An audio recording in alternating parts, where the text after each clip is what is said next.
উদাহরণ রেখেছেন। চ্যালেঞ্জকে আমাদের ফেস করতে হবে এবং রাজনৈতিক কর্মী হিসেবে কমরেড বুদ্ধদেব ভট্টাচার্য আমাদের সামনে যে উদাহরণ রেখেছেন সেই পতাকাকে সামনে নিয়ে এগিয়ে যেতে হবে। মানুষ তার প্রিয় নেতাকে দেখতে এসছেন। আসলে বুদ্ধদেব ভট্টাচার্য তো একটা উদাহরণ, সেই উদাহরণ একটা নিদর্শন, একটা স্টলওয়ার্ড, যিনি যা বলেন তা করেন। এতদিন ধরে একসঙ্গে হয়তো কাজ করার সুযোগও পেয়েছেন, দীর্ঘদিন ধরে তিনি মুখ্যমন্ত্রী, 11 বছরের মুখ্যমন্ত্রী।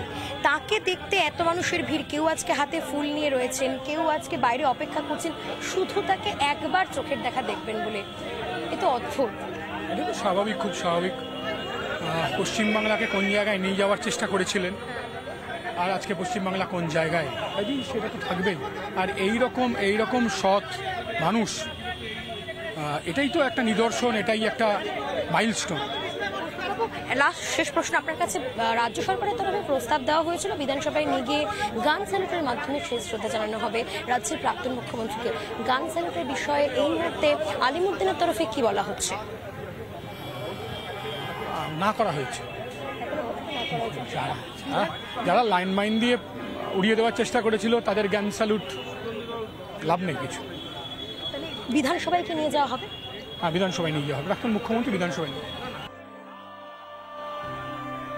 যা প্ল্যান বলা ছিল, আমরা এখান থেকে 10:30টায় বেরোবো, অ্যাসেম্বলি হয়ে আলিমুদ্দিন হয়ে আমরা 4টার সময়। গান স্যালুট আমরা বলিনি। রাজ্য সরকারের তরফে তো প্রস্তাব দেওয়া হয়েছিল। ঠিক আছে, সচরাচর দরকার হয় না, মানে জনগণের স্যালুটে উনি আছেন তো, অসুবিধা নেই। আজকে নয়, 11 সালে সেই শিল্পের কফিনে পেরেক পুঁতা হয়ে গেছে। এবং এটা যে কি ক্ষতি হয়েছে আজকের শিক্ষিত, বিশেষ করে লেখাপড়া জানা ছেলেমেয়েরা, তারা মর্মে উপলব্ধি করছে যে পশ্চিমবাংলা আজকে দেউলিয়া, পশ্চিমবাংলা শ্মশান কর্মসংস্থানের ক্ষেত্রে। এই নূতন প্রজন্মের কথা ভেবে এই স্লোগানটা ওনারই তৈরি, কৃষি আমাদের ভিত্তি, শিল্প আমাদের ভবিষ্যৎ। এবং সেইটার স্বপ্ন নিয়েই উনি পথ শুরু করেছিলেন এবং যে জায়গা পর্যন্ত গেছিলেন সেই জায়গাটা শেষ করে দেওয়া হলো একটা গভীর চক্রান্তের মধ্য দিয়ে। আজকে নূতন যুব সমাজ, লেখাপড়া যারা যুব সমাজ, অন্ধকারের মধ্যে চলে যাচ্ছে। যারা কম লেখাপড়া তারা পরিযায়ী শ্রমিক হয়ে চলে যাচ্ছে, আর যারা লেখাপড়া শিখেছে, যারা মিনিমাম, তাদের পরিযায়ী শ্রমিক হয়ে যাওয়ার মতন সেই অবস্থা তাদের নেই।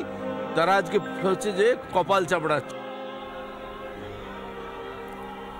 তিনি স্বপ্ন দেখিয়েছিলেন, স্বপ্ন দেখানো শিখিয়েছিলেন। আজ সবটাই যেন স্বপ্নের মতো হয়ে গেছে, কেননা তিনি পাড়িয়ে দিয়েছেন স্বপ্নের দেশে। আমরা সরাসরি যাব আলিমুদ্দিন স্ট্রিট থেকে, রয়েছে আমাদের প্রতিনিধি সৃজিতা।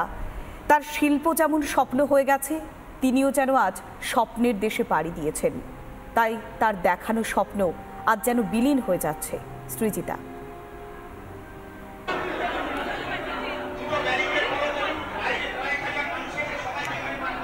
দেখো, এখানে এই মুহূর্তে বাস্তবিক ছবিটা আমি যদি একটু তুলে ধরার চেষ্টা করি, তাহলে আজকে আলিমুদ্দিনের লাল বাড়িটা জনসমাগম, এবং দুপুর 12টা নাগাদ, ঠিক 12:03 তখন ঘড়ির কাঁটায়, যখন বুদ্ধদেব বাবুর পার্থিব দেহ এখানে নিয়ে আসা হয় এই আলিমুদ্দিনে, তখন লম্বা একটা লাইন পড়ছিল বটে।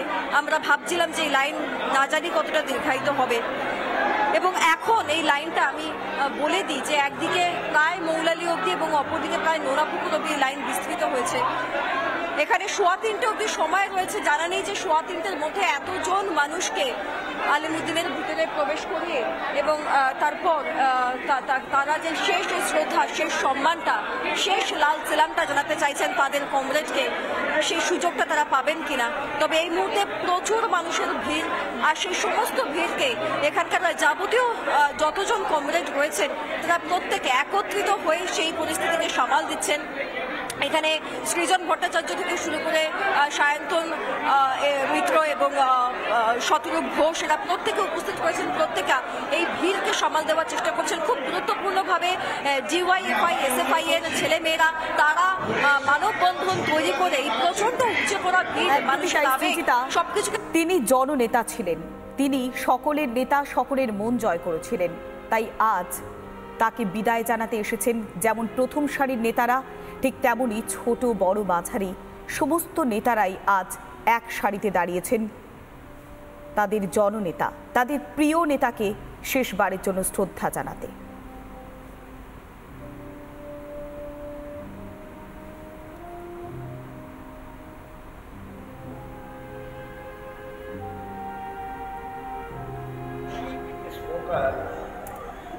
You should not take black coffee. এটা নিয়ে ওর সঙ্গে আমার পুরো ঝগড়া হওয়ার করছে। ব্ল্যাক কফি খাওয়া উচিত না যারা স্মোক করে। আমি সবসময় তো আমি থাকতাম না এরকম। ও রাইটার বিল্ডিং থেকে এসছে, রাইটার বিল্ডিং মানে তখনও মন্ত্রী, মুখ্যমন্ত্রী তখন এসে ওই কাজটা করছে, তাহলে করো না, তারপরেও করেছে। নিয়মিত বিধানসভা করা মানুষ ছিলেন এবং আমাদের ওই প্রশ্নোত্তর পর্বে প্রশ্ন করলে উত্তর দিতেন।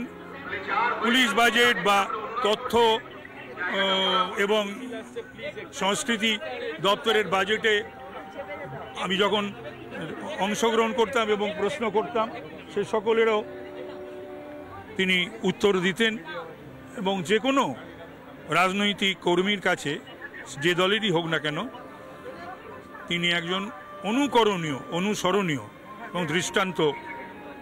আমি এসেছি গায়ক বাবুল সুপ্রিয় হিসেবে, তার কারণ এই আলিমুদ্দিন স্ট্রিটে আমি আগে একবার এসেছিলাম ওনাকে অনুরোধ করতে যে আমার রবীন্দ্রসঙ্গীত অ্যালবামটি যাতে উনি রিলিজ করে দেন। তো উনি আমাকে বলেছিলেন যে হ্যাঁ তুমি রাইটার্স বিল্ডিংয়ে আমার চেম্বারে এসো, আমি রিলিজ করে দেবো। তো ওইটা আমার কাছে একটা স্মৃতি আছে। তাছাড়া সুভাষ চক্রবর্তীর সঙ্গে তখন অনেক আমার হৃদ্যতা ছিল, বাড়িতে যেতাম, সেই সূত্রে ওনার সাথে আমার দুবার অন্য একটি প্রোগ্রামে আলাপ হয়েছিল। তো ওই গায়ক হিসেবে আমার আলাপ, তখন তো আমি রাজনীতিতে আসিও নি। তো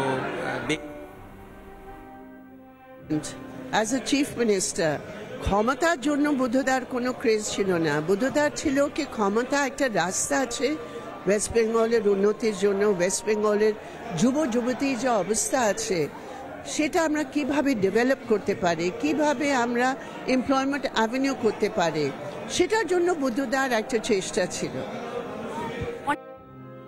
ফুরায় যাতা ফুরায় শুধু চোখে, অন্ধকারের পেরিয়ে দুয়ার যায় ছুটে আলোকে, পুরাতনের হৃদয় টুটে আপনি নূতন উঠবে ফুটে, জীবনে ফুল ফোটা হলে মরণে ফল ফলবে।